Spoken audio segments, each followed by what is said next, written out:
Ok, très bien. Donc, je disais qu'aujourd'hui, nous allons commencer une nouvelle série de partage de la parole de Dieu sur le thème enraciné et construit en Christ. Euh, alors, tac, je vais faire ça comme ça. Je voudrais que ce temps de partage soit interactif. Ok. On a tout notre temps et on va parcourir. Comme je disais, cette année, on verra beaucoup, il y a un programme riche et dense que le Seigneur veut que nous puissions euh, parcourir cette année, ok, qui va tourner autour de la foi, de la parole de Jésus-Christ, qui est le fondement de notre foi, j'ai dit, on parlera aussi du mariage, on parle parce que ça fait partie de la destinée, on parlera des sphères d'influence, on parlera des valeurs, on parlera des valeurs, on parlera voilà, de tout un tas de choses que le Seigneur nous conduira. OK? Donc aujourd'hui, nous commençons notre série par le thème de l'année, mais qui va être le thème de notre série, qui prend pour appui sur Colossiens chapitre 2 versets 6 à 7. On utilise la version parole de vie parce que ça illustre bien la notion de construction. La version Louis II parle de fonder, ok, mais c'est voilà, c'est la même chose, mais la direction que Dieu nous a donnée, c'est vraiment pour la construction. Vous avez reçu Jésus-Christ comme Seigneur, vivez donc unis à lui ou encore avec lui, en lui. Soyez bien enracinés en lui, construisez toute votre vie, pas une partie de votre vie.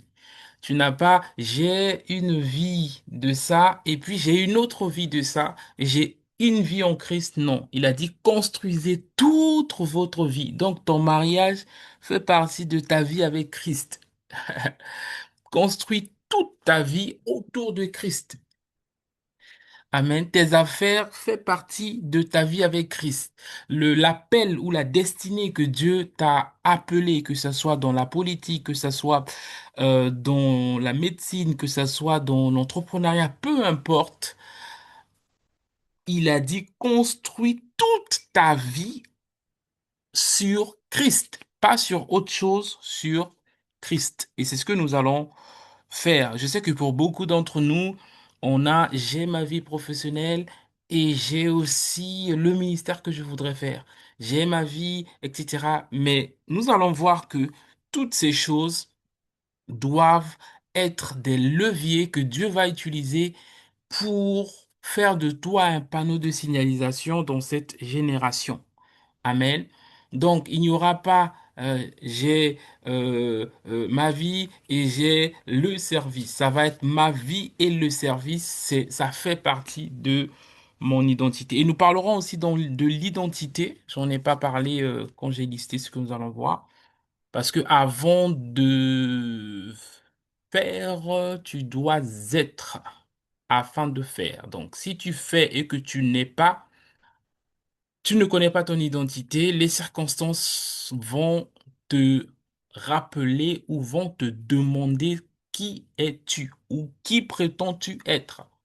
Parce que cette même question, on l'a posée à Jésus, on l'a posée à Jean-Baptiste, on l'a posée à tout le monde.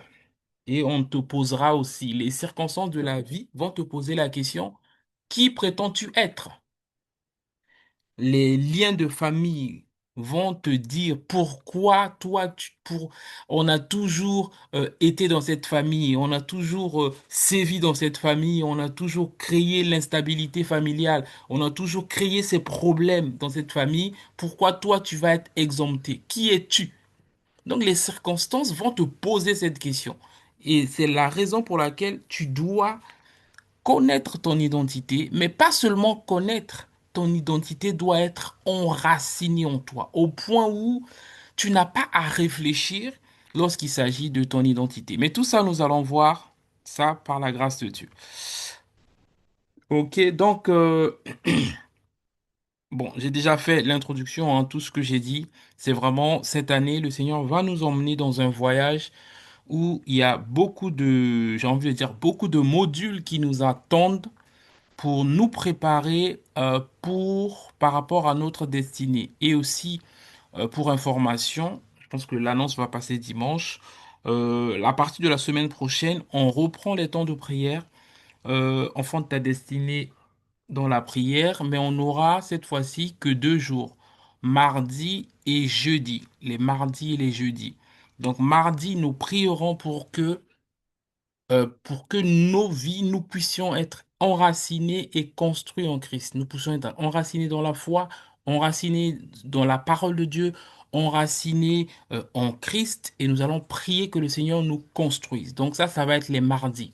Et les jeudis, nous prierons pour découvrir notre appel et que le Seigneur nous prépare pour notre appel et que le Seigneur nous accorde la grâce d'accomplir notre destinée. Il n'y a pas pire qu'un homme ou qu'une femme qui a vécu sur la terre sans accomplir sa destinée.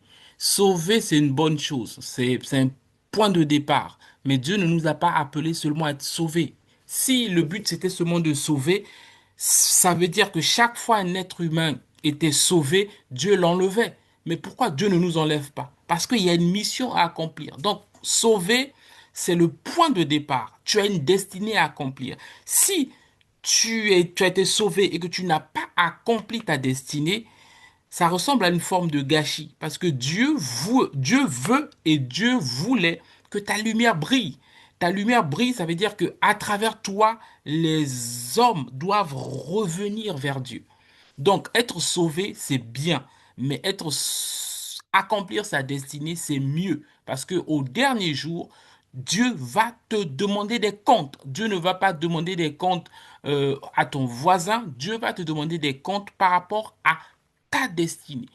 Et donc, voilà pourquoi c'est très, très, très important de le c'est très très important de le prendre au sérieux. Bref, c'est important de prendre ce sujet au sérieux parce que être sauvé, c'est bien, mais il y a des bonnes œuvres que Dieu attend que tu accomplisses. Et pendant cette année, à partir de cette année, Dieu va nous préparer pour accomplir ces bonnes œuvres.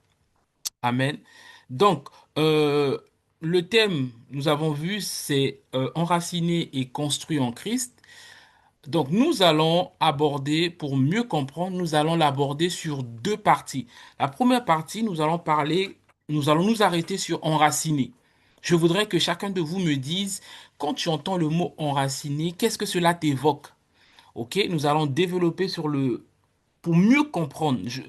Pendant ces temps de partage, nous n'allons pas courir, nous n'allons pas faire vite. Non, nous allons prendre le temps et partager la parole de Dieu jusqu'à ce que ça soit clair et assis en nous. Ok, donc la première partie, nous allons voir ensemble c'est quoi enraciner. Et la deuxième partie, nous parlerons du fait de construire toute notre vie sur Christ. Ça veut dire quoi, construire toute ma vie sur Christ? Ok, donc c'est ce que nous allons voir.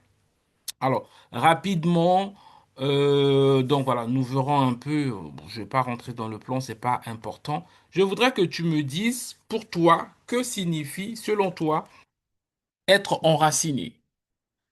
Pour toi, ça veut dire quoi être enraciné? Tu peux ouvrir ton micro, c'est un temps d'échange, ok? Donc tu peux ouvrir ton micro.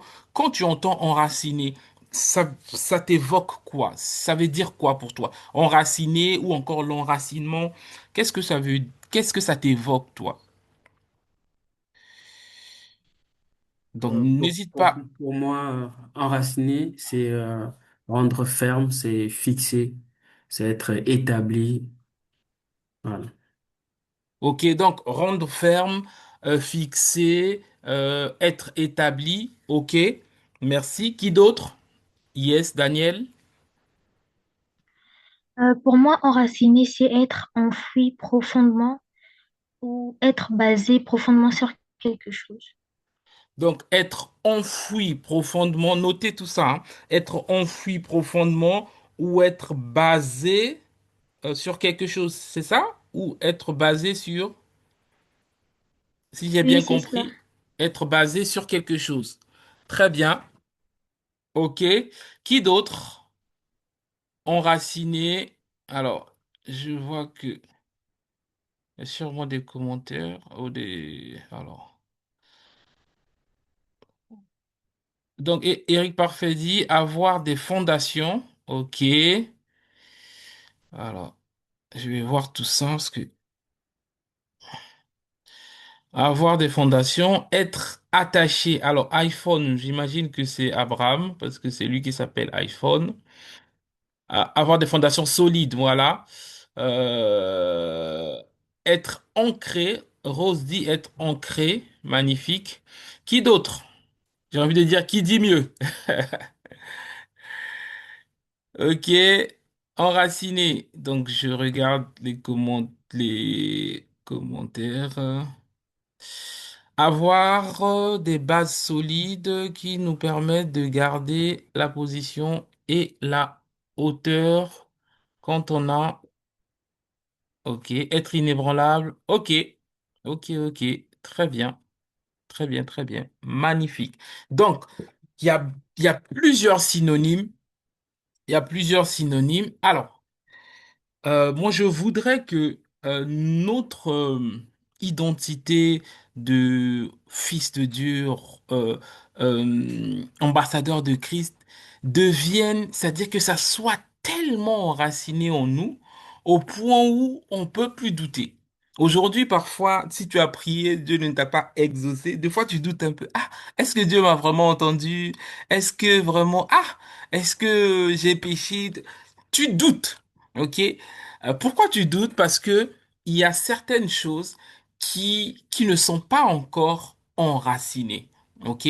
Je vais vous donner les exemples tout à l'heure pratiques et tu vas voir que il y a des domaines, il y a des choses dans ta vie sur lesquelles tu es enraciné. Si quelqu'un veut ou va essayer de te faire douter, tu vas lui dire, mais toi, ça va pas dans ta tête. Donc, il y a des choses sur lesquelles tu es enraciné. Ou même on te réveille de ton sommeil, on te pose la question, tu vas donner la réponse exacte parce que c'est enraciné, c'est ancré en toi. Tout à l'heure, je donnerai les exemples voilà, un peu plus concrets pour pouvoir nous aider. Donc, voilà, vous avez tous dit, voilà, vous avez tous répondu, hein, de la bonne manière. Donc, nous allons avancer rapidement. Donc, j'ai noté quelques,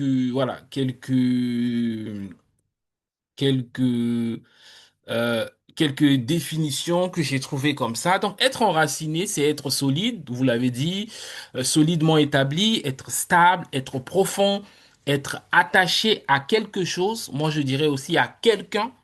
OK? Et par exemple, l'exemple qu'on donne ici, une plante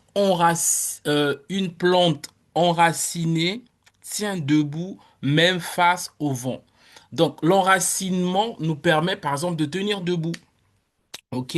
Donc, toujours dans l'exemple que ils disent, ses racines lui permettent de se nourrir, de croître et de résister. Donc, être enraciné en Christ, être enraciné dans la parole, être enraciné dans notre foi, nous permet de tenir debout, quels que soient les vents.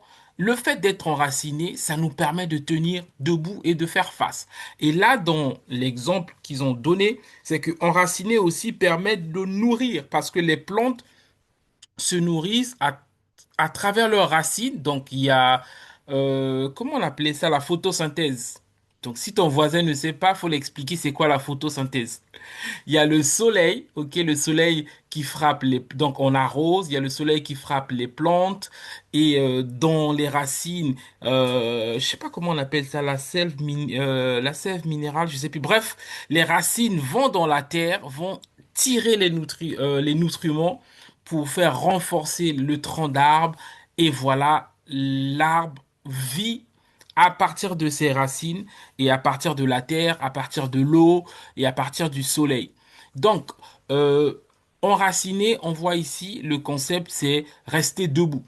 Donc, dans ce sens. Il y a aussi, on va dire, un sens qui peut être un sens figuré, dans le sens où la personne est enracinée, la personne est stable, c'est-à-dire la personne est planté.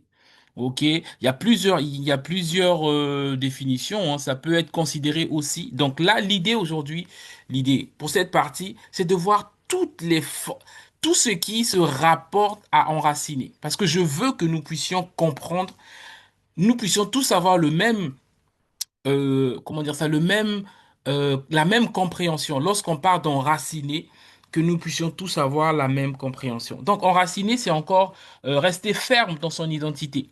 OK? Enraciner, c'est aussi être constant dans ses valeurs. Il est enraciné, il est constant dans ses valeurs.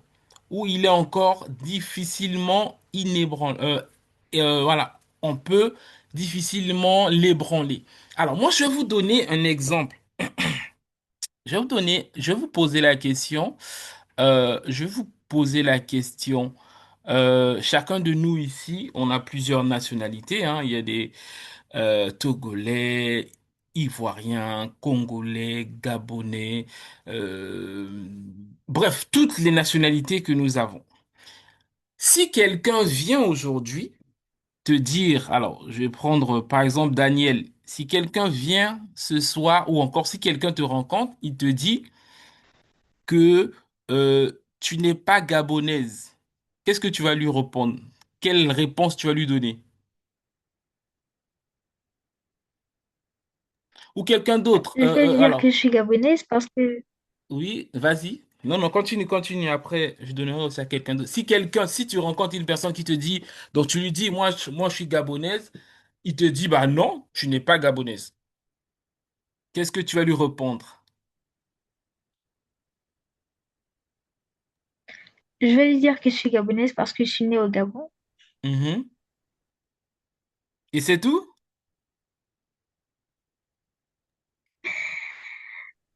Bon, j'ai la nationalité. En fait, je vais lui montrer les preuves que voilà, j'ai la nationalité gabonaise, je suis née au Gabon. Il y a Très plusieurs bien. preuves, en fait.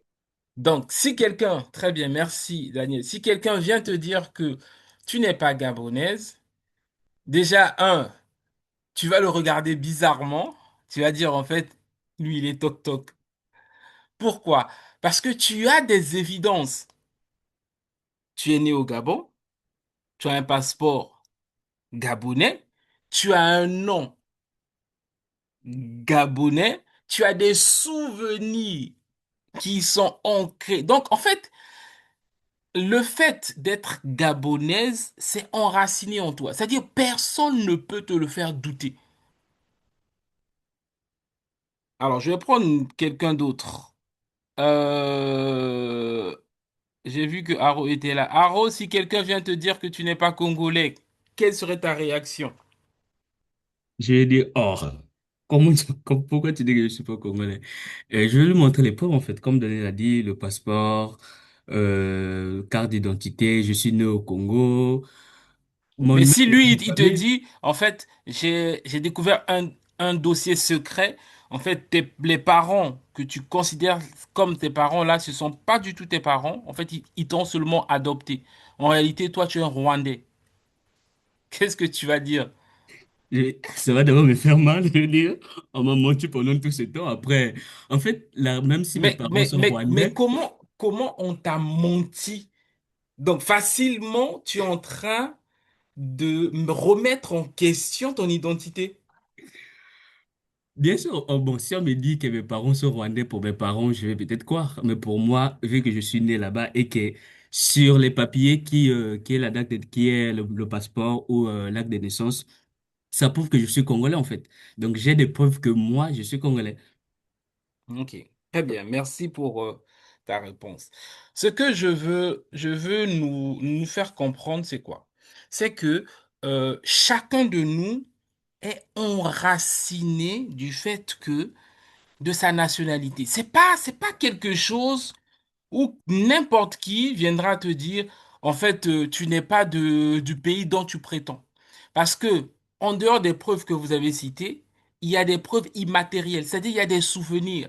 Je suis né dans telle ville, je suis né dans tel quartier, et j'ai des souvenirs. Je connais les rues de Libreville, je peux te les citer. J'ai fréquenté telle école. C'est-à-dire, il y a toute ta vie qui est enracinée là-dedans. C'est-à-dire, euh, c- en fait, c'est ça qu'on appelle l'enracinement.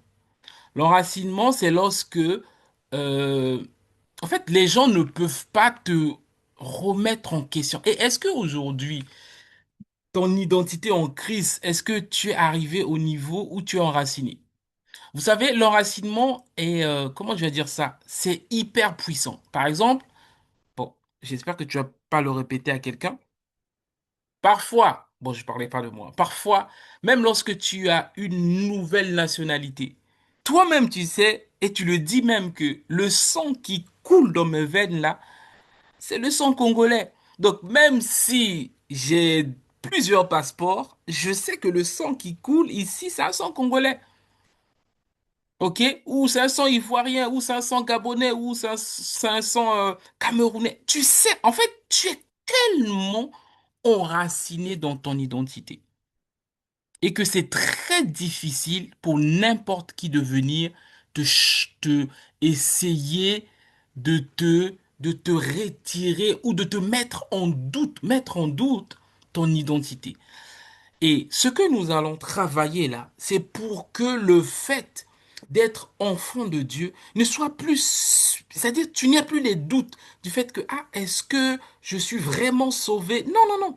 Il faut que ça devienne, que ça soit assis en toi, où tu n'as pas de doute que Dieu m'aime. Tu n'as pas de doute que tu es né pour dominer. Vous tous là, c'est quasi impossible de vous convaincre que la nationalité que vous avez n'est pas la vôtre. Pourquoi? Vous avez des souvenirs. Vous êtes né dans des villes qui sont là-bas. Vous avez des souvenirs de l'école que vous avez fréquentée. Vous avez plein de souvenirs. Et c'est ancré en vous. Personne ne peut le changer. Et pour dominer sur cette terre, ton identité en Christ doit être ancrée en toi. Tu dois atteindre une dimension où tu ne doutes plus du fait que tu es né pour accomplir les bonnes œuvres. Tu ne doutes plus. Tu ne doutes plus. Vous tous, même si tu es en galère, même si dans ton compte en banque, il n'y a rien, si quelqu'un essaie de remettre en doute ta nationalité, tu vas lui rire au nez. Pourquoi? Parce que ton, tu es tellement enraciné, cela ne dépend pas de la position que tu as. Cela ne dépend pas de l'argent ou pas argent. Cela ne dépend de rien. En fait, cela est tellement ancré en toi que c'est devenu naturel pour toi. Donc, c'est ça le niveau de l'enracinement. L'enracinement, c'est que lorsqu'on te demande, tu viens d'où, tu réfléchis pas. Je viens du Bénin, je viens de la Côte d'Ivoire, je viens de la Centrafrique, je viens du Cameroun. C'est naturel, c'est-à-dire ça coule. Alors, nous, parfois, nous qui sommes ici et qu'on a plusieurs nationalités, des fois, mais il y a toujours un qui apparaît toujours. Pourquoi? Parce que dans ton sang, tu vois, il y a des preuves matérielles, ok? Les passeports, tout ça, les noms, là où tu as vécu, tout ça, ça sont des preuves matérielles. Mais il y a aussi des preuves immatérielles, c'est-à-dire tes souvenirs, tes souvenirs d'enfance, les bobos que tu t'es fait lorsque tu jouais au foot. Il y a tout ça qui fait que non, gars, tu te trompes. Moi, là, je suis sorti de tel coin du monde. Tu peux pas, même si je suis resté 20 ans au Canada, je suis de tel. Pourquoi? Parce que c'est enraciné, ancré en moi.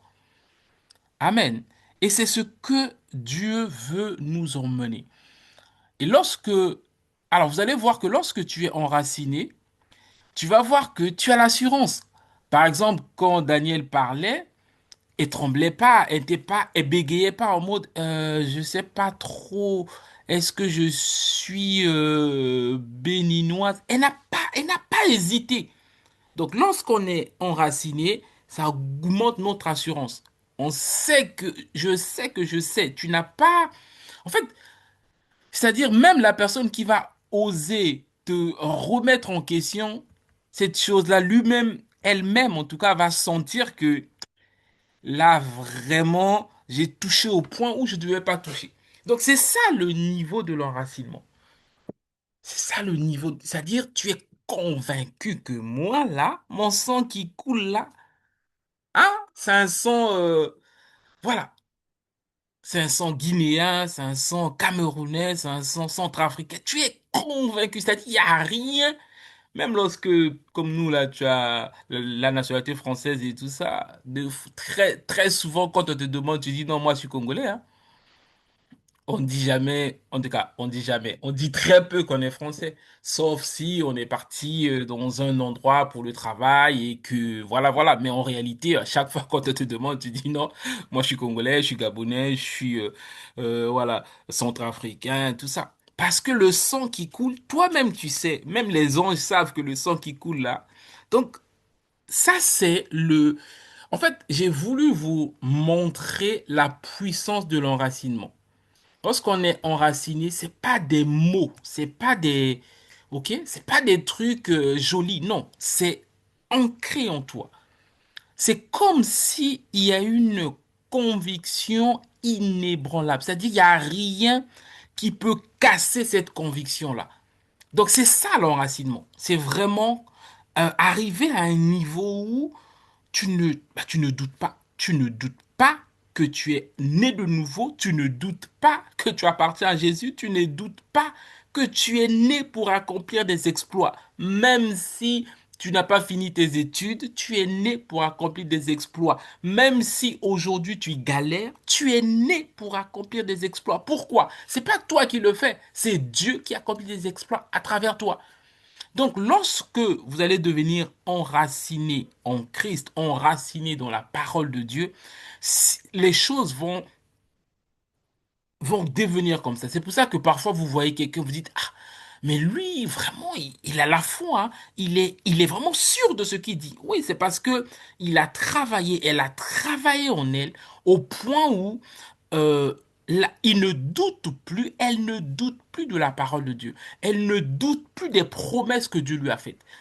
La personne ne doute plus. Pourquoi? Il est tellement enraciné. De la même manière que toi, tu ne doutes pas de ta nationalité, tu ne doutes pas de ton père et de ta mère, tu dois arriver au point où la parole de Dieu pour toi est non négociable. C'est à ce niveau-là où tu fais des exploits avec Dieu.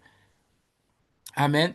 Donc, je disais que voilà, l'enracinement, voilà, il y a plusieurs, on peut avoir plusieurs définitions, mais on va avancer. Donc là, premièrement, on a parlé du fait d'être enraciné.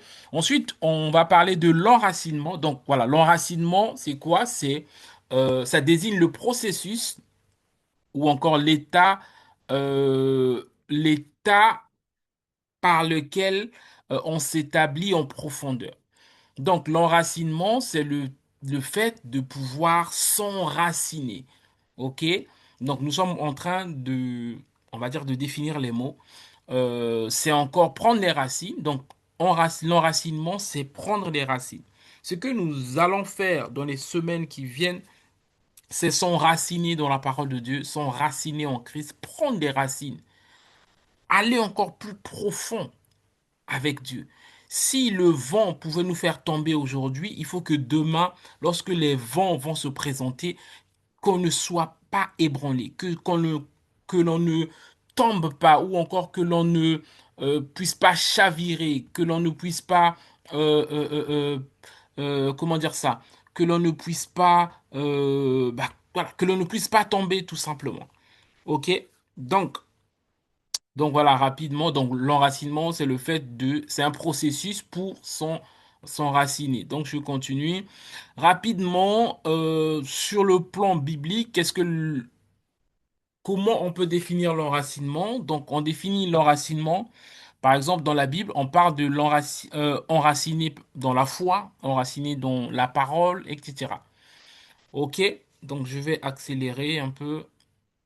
Donc, la définition que je voudrais que vous puissiez retenir, que j'ai trouvé très très bien, magnifique, bien formulée, c'est que l'enracinement est l'état et le processus par lesquels les croyants ou encore les chrétiens ou encore les ambassadeurs du royaume ou encore voilà, un croyant est profondément attaché à Christ, nourri par la parole, affermi par la foi et rendu capable de résister aux épreuves de tout en portant du fruit durable. En gros, l'enracinement, le travail pour lequel nous travaillons aujourd'hui, c'est pour que nous puissions devenir profondément attachés à Jésus-Christ. Amen. Que nous puissions nous nourrir et nous devenons encore plus forts dans la parole de Dieu. Que la foi, que ta foi, que ma foi puisse s'affermir et que nous puissions devenir capables de résister aux épreuves et surtout de pouvoir être capables de porter du fruit avec Christ. Amen. Donc le but d'être enraciné, c'est d'être profondément attaché à Jésus-Christ. Le but d'être enraciné, c'est être profondément nourri par la parole de Dieu et être affermi dans notre foi. Amen. Et devenir inébranlable et être capable de résister à tout ce qui pourrait nous arriver. OK? Alors, juste rapidement, avant de poursuivre, je vais prendre. Est-ce que vous avez compris par les différents exemples que j'ai donnés la notion de l'enracinement ou encore le fait d'être enraciné? Est-ce que ça a été clair pour vous, le fait d'être enraciné?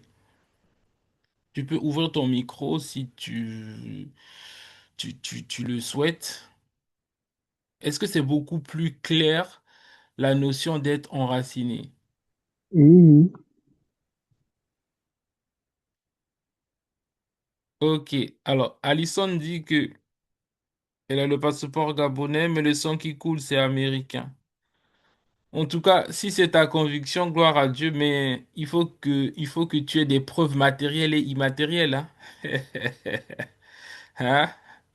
Sinon, tout le monde va dire ça, hein. Le sang qui coule est jamaïcain, tout ça, quoi.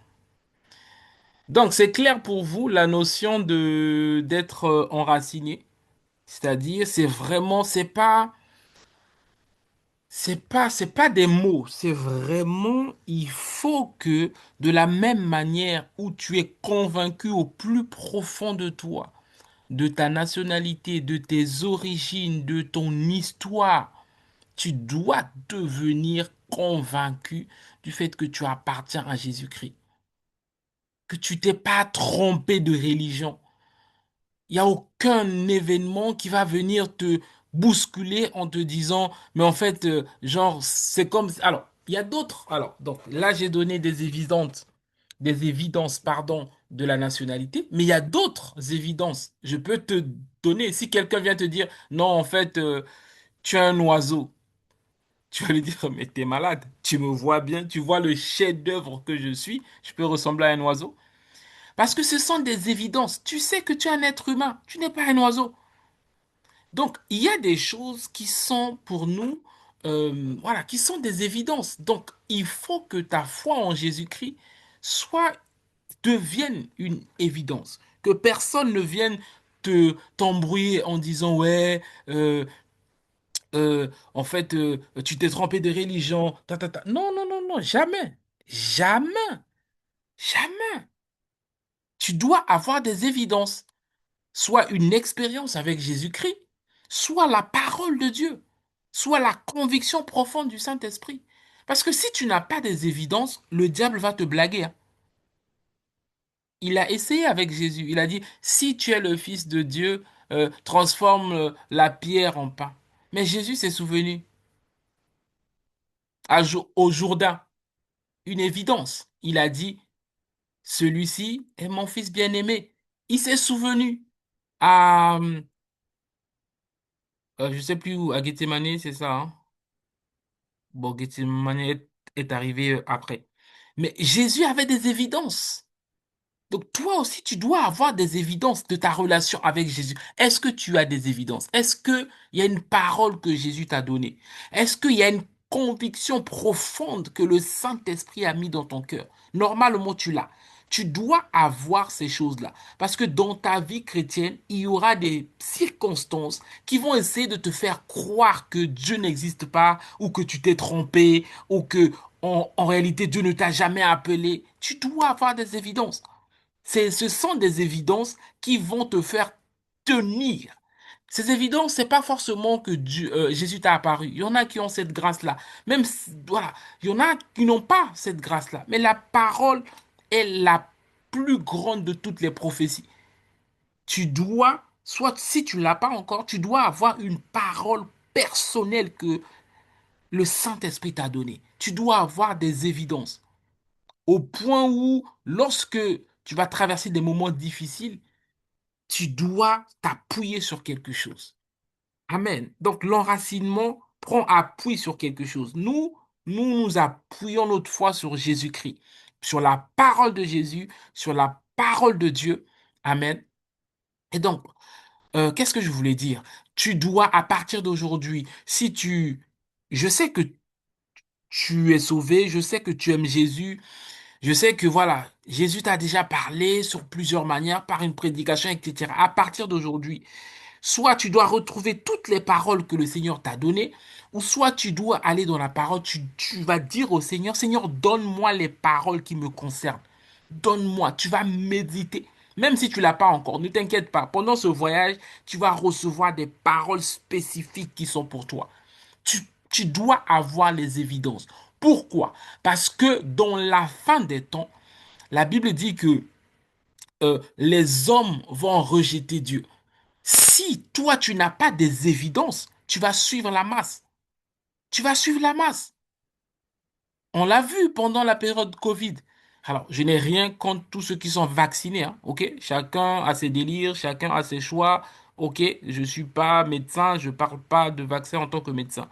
Mais pendant la période Covid, on a vu des vagues. Il y en a qui sont, ah, faut se vacciner, tout le monde. Bon, il y a eu des personnes qui ne croyaient même pas au vaccin, mais qui se sont laissées vacciner parce que, ah, tout le monde a dit qu'il faut faire. C'est des gens qui sont pas enracinés. Je suis désolé. Une fois de plus, je ne suis pas en train de dire que si tu es vacciné, c'est un problème. Non, j'ai jamais dit ça. Je parle de l'effet de masse. Il faut que tu me comprennes bien. OK? Il y a des circonstances dans la fin des temps, il y aura l'effet de masse où les gens vont abandonner Dieu. C'est biblique. OK? Donc, l'amour d'un grand nombre va diminuer. Donc, toi, tu dois être enraciné. Pendant que l'amour d'un grand homme diminue, toi, tu dois être enraciné comme tu es enraciné sur ta nationalité. C'est ça que je veux te faire comprendre. Tu ne vas pas suivre la masse. Tant que Jésus ne te dit pas de bouger, tu bouges pas. Parce que tu es enraciné, parce que tu connais l'intimité que tu as eue avec Jésus. Tu connais ce que Jésus t'a dit. Tu ne suis pas la foule, tu ne suis pas la masse. Tu te souviens qui m'a appelé, qui m'a sauvé, avec qui je marche. Même quand ça secoue, ça bouge, je reste attaché à Jésus. Donc, c'est ce que nous allons faire. Si tu as déjà une des paroles que Jésus t'avait données, tu dois les retrouver et tu dois les soit afficher dans ta chambre, soit les mettre sur ton téléphone. Tu dois avoir les paroles sur lesquelles tu te bases. Et si tu ne les as pas encore, tu les auras. Parce qu'on va prier pour ça les mardis et les jeudis. On priera pour que le Seigneur donne à chacun de nous une parole ou des paroles spécifiques. Parce que c'est sur la parole qu'on se base. Il a dit, sur ta parole, je jetterai le filet. Le miracle vient sur la parole. Amen. Et aussi avoir la parole va te rendre solide. Le fait que tu as le passeport, tu as les évidences, personne, tu es confiant, tu sais, mais écoute, moi j'ai le passeport de cette nation, j'ai l'acte de naissance, j'ai même la carte consulaire, tu peux tout sortir. J'ai même la carte nationale d'identité. Tu peux lui sortir tout. Tu as même ta carte d'identité de primaire, de collège. Tu as tout ça. Donc, tu as tellement des évidences que la personne va être découragée. Il faut que dans ta marche avec Dieu, tu puisses avoir tellement des évidences que le diable va être découragé. Quand il vient te dire, ouais, Dieu t'aime pas, tu dis, laisse tomber. Tu lui sors des évidences. Ouais, toi, tu n'y arriveras pas. Tu lui sors des évidences. Il va dire, oui, dans ta famille, les gens ne se marient pas. Tu lui sors des évidences, des paroles que Dieu a dites à ton sujet. Non, dans ta famille, les gens ne dépassent pas 50 ans. Tu lui sors des évidences au point où, comme dit souvent l'apôtre Yvon, le diable va déprimer à ton sujet.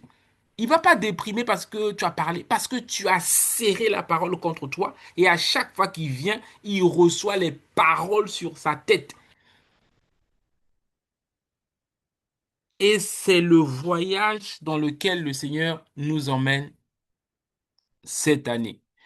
Nous allons nous arrêter là pour aujourd'hui. J'ai même pas commencé, on a juste introduit. Je voudrais qu'on puisse prier pendant quelques instants pour demander au Seigneur la grâce vraiment pendant cette série, que le Seigneur nous fasse asseoir notre identité en Christ, mais au-delà de notre identité en Christ, que Dieu nous donne des paroles, que ça soit vraiment comme des missiles, afin que lorsque l'ennemi va se présenter, qu'il sache que, mais vraiment, de la même manière, lorsque quelqu'un ose te dire, ouais, tu n'es pas de telle nationalité, il faut qu'il voit dans ton visage que, en fait, vraiment, il s'est trompé de cible. Et dans le monde spirituel, pour faire ça, tu dois avoir mâché, avalé, ruminé, reçu des paroles puissantes dans ta vie. Et c'est ce à quoi Dieu va nous emmener. Je peux t'assurer que lorsque tu arrives à ce niveau-là, c'est pas des petits démons là de tristesse, de chagrin, d'amour ou de quoi là qui viennent t'embêter, non, jamais. Parce que tu as atteint une stature où c'est plus les petits là que le diable t'envoie. Donc, c'est vraiment important de comprendre que nous sommes en train de rentrer dans un cursus pour devenir des commandos spirituels. Pas des bébés, on t'a mal parlé, tu pleures et tu chuis. Non. Toi, si tu veux pleurer, continue à pleurer. Là, là, là. Nous, on va maintenant attaquer des vrais combats. Le combat de la destinée. Le combat pour découvrir, pour ceux qui n'ont pas encore découvert, et accomplir le but pour lequel ils sont venus sur la terre. Tu ne seras pas récompensé pour tes diplômes. Tu ne seras pas récompensé pour le poste que tu auras. Tu ne seras pas récompensé pour ton grand business. Tu seras récompensé pour les bonnes œuvres du Père que tu auras accomplies. Et c'est ça, c'est les œuvres pour lesquelles nous allons prier. Il faut que chacun de nous, il faut que tu accomplisses ton but. Tu n'es pas sur la terre juste pour se maquiller et paraître et mourir et partir. Non, jamais. Tu dois accomplir ce à quoi Dieu t'a destiné sur la terre. Et c'est ce que nous allons poursuivre cette année par la grâce de Dieu. Nous allons élever nos voix, nous allons dire merci à Dieu pour cette première partie, pour cette introduction. Et tu vas prier pour toi-même, tu vas demander au Seigneur, de la même manière, tu es hyper convaincu de ta nationalité et que le Seigneur te convainc que tu appartiens à Jésus-Christ, que le Seigneur te convainc que tu es né pour accomplir une mission spécifique. Élève ta voix pendant quelques instants. Que le Seigneur te convainc que tu appartiens au royaume des cieux. Tu n'es pas n'importe qui. Élève ta voix pendant quelques instants avec moi. Parle au Seigneur par rapport à tout ce que tu as reçu ce soir. C'est vrai que ce soir, nous n'avons seulement qu'introduit. Mais par rapport à tout ce que tu as entendu, qu'est-ce que cela a réveillé en toi? Prends quelques instants pour parler à Dieu. Allo sotepeliando, sakaparoto sipelia. Père, nous voulons te dire merci. Merci encore, Seigneur, pour cette année. Tu as dit que c'est une belle année pour ICC Rabat. Seigneur, merci. Merci pour cette entrée à la matière. Seigneur, de la même manière, chacun de nous est convaincu de sa nationalité terrestre, de ses origines terrestres. Seigneur, nous demandons ta grâce afin qu'au cours de cette série, Père, que tu nous rendes conscients du fait que nous appartenons à Christ, que nous sommes du royaume des cieux, que nous ne sommes pas des touristes sur la terre, nous ne sommes pas, Seigneur Père, le produit d'un chimpanzé qui a évolué. Non, Père, nous demandons la grâce. Imprègne en nous, convainc-nous, Rends-nous enracinés de la vérité de la parole de Dieu. Et pendant cette série, nous demandons, Seigneur, que tu donnes à chacun de nous des paroles qui leur concernent personnellement afin d'être enracinés sur ta parole. Pas sur les slogans, mais sur ta parole qui est la vérité. Seigneur, accorde-nous la grâce dans les prochaines sessions que nous aurons. Emmène-nous encore en profondeur. Nous te supplions. Finis, Seigneur Père, la légèreté. Nous voulons aller en profondeur. Finis la superficialité. Nous voulons aller dans les profondeurs de ta parole. Rends-nous consistants. Rends-nous solides avec toi, Seigneur. Rends-nous profonds avec toi. Nous te demandons, Père. Là où nous étions encore faibles, rends-nous forts. Là où nous étions, Seigneur, superficiels, emmène-nous dans les profondeurs de ta parole, Seigneur. Nous te supplions. Oh, nos vies, Seigneur, compteront. Nos vies accompliront le but pour lequel tu nous as suscités, Seigneur. Même si pour certains, ils ne le connaissent pas encore. Mais pendant ce voyage, emmène-nous à les découvrir et emmène-nous, Seigneur, à nous préparer pour rentrer dans le couloir que tu as prévu pour nous. Seigneur, merci pour mon frère, pour ma sœur connectés ce soir. Et merci, Seigneur, pour tous ceux qui écouteront en différé. Seigneur, emmène-nous.